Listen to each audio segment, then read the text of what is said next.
A warm day embraced the world. Laughter bubbled from a little boy nestled in a basket. The river sparkled like diamonds under the sun.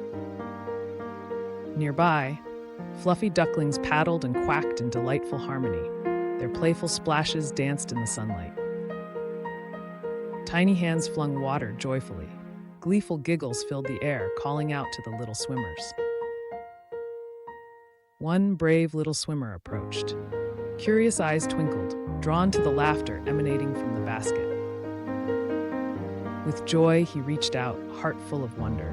The duckling tilted its head, responding with a soft quack. But oh no, the basket tipped. In a flurry of limbs, he fell into the sparkling river below. Startled, he splashed and flailed. The little swimmers scattered, quacking in a panic around him.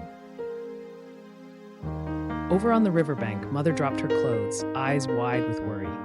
"Bow," she called, fear tinging her voice. Suddenly, a brilliant thought emerged. He took a deep breath and began to float, embracing the river's gentle waves. Just then, the fearless duckling reappeared. Side by side, they floated, teaching each other the rhythm of the water. Together, they drifted toward the riverbank. Laughter bubbled as Mother held out her arms, joy radiating from her soul. With a heart full of gratitude, he waved farewell. The duckling swam back, a moment of friendship cherished forever.